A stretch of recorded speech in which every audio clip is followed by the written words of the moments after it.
जावा सीखने के लिए हमारे चैनल लर्न कोडिंग को सब्सक्राइब करें। आज के इस वीडियो में हम आपको थ्रो और थ्रोस कीवर्ड में क्या डिफरेंस है प्रोग्राम के ज़रिए बताएंगे।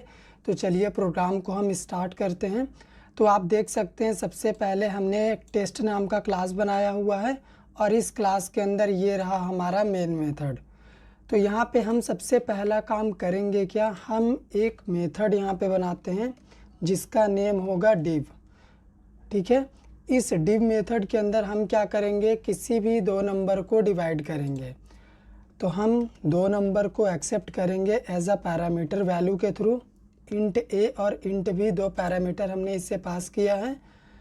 तो इस div मेथड के अंदर हम सबसे पहला कंडीशन ये लगाएंगे कि अगर सेकंड वाले पैरामीटर b का वैल्यू 0 होता है तब क्या होगा, तब हम अपने इस प्रोग्राम से एक एक्सेप्शन ऑब्जेक्ट क्रिएट करके थ्रो करेंगे। तो यहाँ पे हम क्या करेंगे, थ्रो कीवर्ड यूज़ करेंगे और एक्सेप्शन ऑब्जेक्ट क्रिएट करने के लिए न्यू कीवर्ड। और किस टाइप का एक्सेप्शन यहाँ पे हम क्रिएट करेंगे, अरिथमेटिक एक्सेप्शन। क्यों, क्योंकि हम यहाँ पे अरिथमेटिक ऑपरेशन परफॉर्म कराएंगे, डिवीज़न, दो नंबर को डिवाइड करेंगे। तो अगर b का वैल्यू 0 होता है तो ये एक्सेप्शन थ्रो होगा हमारे इस div मेथड के अंदर से। और मान लो कि b का वैल्यू 0 नहीं होता है तब हम क्या करेंगे, यहाँ पे हम नंबर को डिवाइड कर सकते हैं बिल्कुल भी, और हमें हमारा रिज़ल्ट भी मिलेगा। तो हम यहाँ पे अपने रिज़ल्ट को डिस्प्ले भी कर सकते हैं c।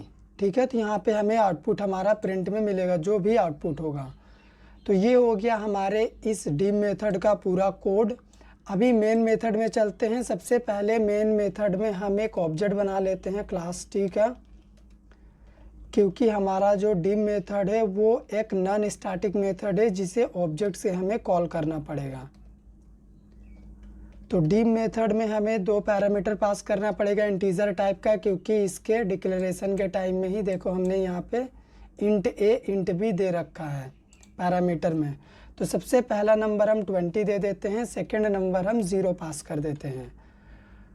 तो आप देखो प्रोग्राम हमारा रेडी है, समझ में भी आपको आ गया होगा क्योंकि मैंने लाइन बाय लाइन बताया है। लेकिन अब आपको हम आउटपुट दिखाएंगे और अभी आप ध्यान से समझिएगा क्या होता है।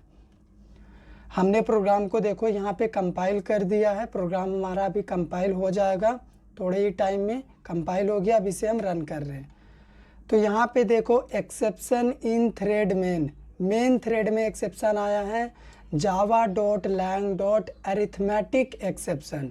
तो पहला एक्सेप्शन आया है एट लाइन नंबर 8 पे div मेथड के अंदर, जहाँ पे हमने एक्सेप्शन ऑब्जेक्ट बना के थ्रो करा है। ठीक है, ये पहला एक्सेप्शन।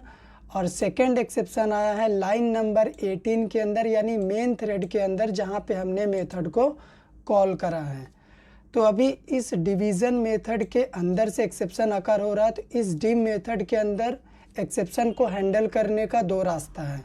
या तो ये div method try catch use करके इस एक्सेप्शन को अपने से खुद हैंडल करे, और मान लो ये अपने से खुद हैंडल नहीं करना चाहता ये div मेथड, तो ये थ्रोस कीवर्ड की मदद से भी एक्सेप्शन को हैंडल कर सकता है।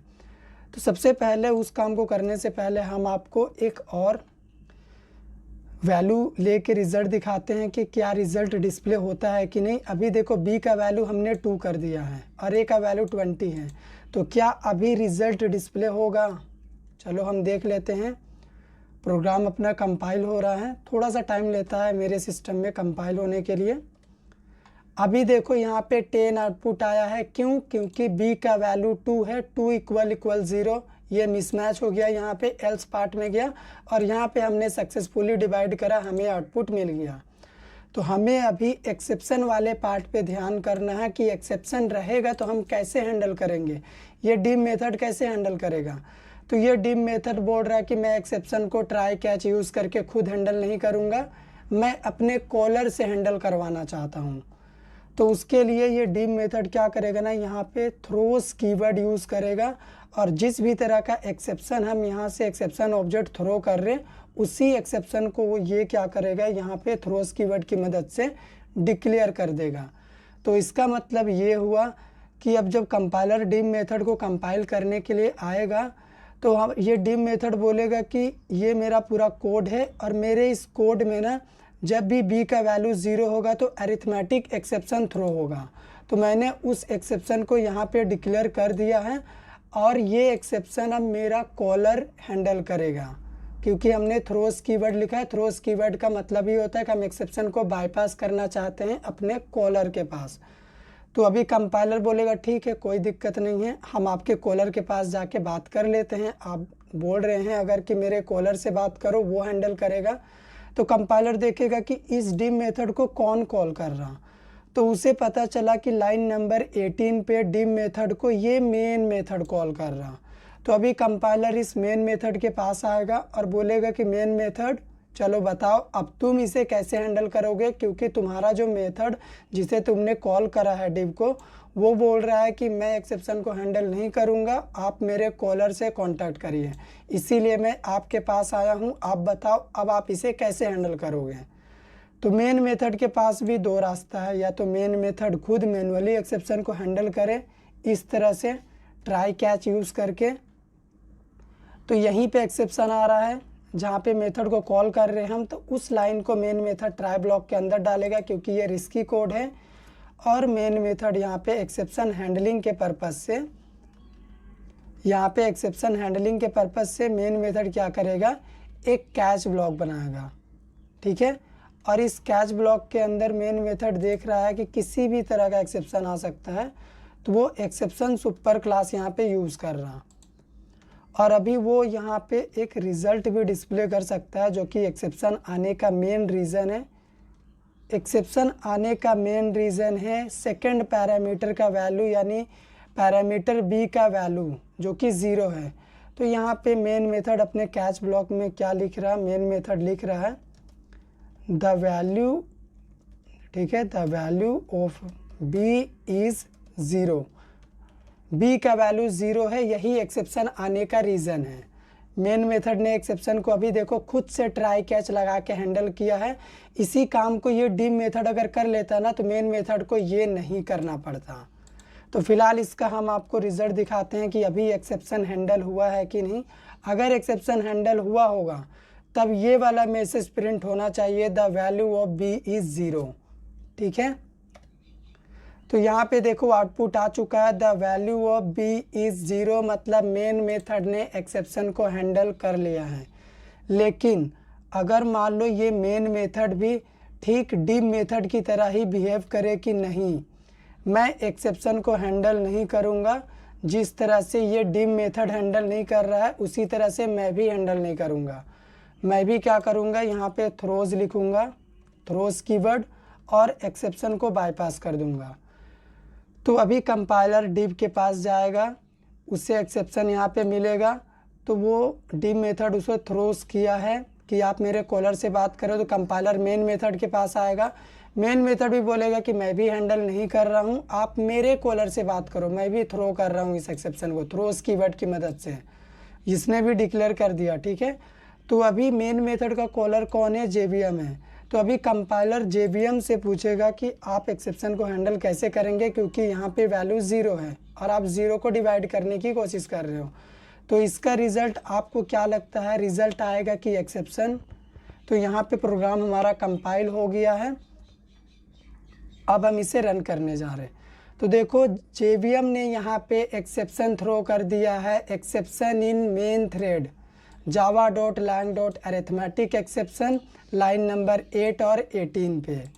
तो JVM इसलिए एक्सेप्शन थ्रो कर दिया वापस से क्योंकि JVM देख रहा है कि सेकंड वैल्यू 0 है और 0 होने पे एक्सेप्शन ऑब्जेक्ट थ्रो किया जा रहा है यहाँ से। तो यही बेस्ट अप्रोच है कि मेन मेथड क्या करे, ट्राई कैच यूज़ करे। जब तक main method try catch use नहीं करेगा तब तक इस एक्सेप्शन को हैंडल नहीं किया जा सकता। तो थ्रो कीवर्ड का यूज़ हम करते हैं एक्सेप्शन ऑब्जेक्ट क्रिएट करके एक्सप्लिसिटली थ्रो करने के लिए। थ्रोस कीवर्ड का यूज़ हम करते हैं एक्सेप्शन को डिक्लेयर और साथ ही साथ एक्सेप्शन को बाईपास अपने कॉलर मेथड के पास। इस तरह से हम थ्रो और थ्रोस कीवर्ड का यूज़ करते हैं, मैंने प्रोग्राम के ज़रिए आपको बताया। थ्रोस कीवर्ड के थ्रू हम एक्सेप्शन को हैंडल नहीं करते हैं, बल्कि एक्सेप्शन ऑब्जेक्ट क्रिएट करके उस एक्सेप्शन को एक्सप्लिसिटली हम थ्रो करते हैं। जबकि यहाँ पे जो थ्रोस कीवर्ड है, इसमें हम क्या करते हैं, एक्सेप्शन को डिक्लेयर करके उसे बाईपास करते हैं। ये काम हम करते हैं कंपाइलर को कन्विंस करने के लिए कि हमने यहाँ पे थ्रोस कीवर्ड लिख के जो एक्सेप्शन ऑब्जेक्ट यहाँ से थ्रो हो रहा है, हमने उसे यहाँ पे डिक्लेयर कर दिया है। तो कंपाइलर समझ जाता है कि अच्छा, ये हमें कन्विंस करना चाहता है, ये खुद हैंडल नहीं करना चाह रहा है एक्सेप्शन को, ये अपने कॉलर से हैंडल करवाना चाह रहा है एक्सेप्शन को, ये बाईपास करना चाह रहा। तो ये दो डिफरेंस होता है थ्रो और थ्रोज में। अगले प्रोग्राम में हम आपको बताएंगे कि ट्राई कैच और थ्रोज में क्या डिफरेंस है। ट्राई कैच एक्सेप्शन अगर हम हैंडल करते हैं ट्राई कैच के थ्रू, तो प्रोग्राम का टर्मिनेशन कैसे नॉर्मल टर्मिनेशन होता है, प्रोग्राम एंड तक एग्जीक्यूट करता है सक्सेसफुली। जबकि इस थ्रोज कीवर्ड की मदद से अगर हम किसी एक्सेप्शन को बाईपास करके हैंडल करते हैं, तो उसमें कोई गारंटी नहीं होता है कि प्रोग्राम नॉर्मल टर्मिनेट करेगा। तो यही प्रोग्राम होगा हमारा ट्राई कैच वर्सेस थ्रोज, अगला प्रोग्राम।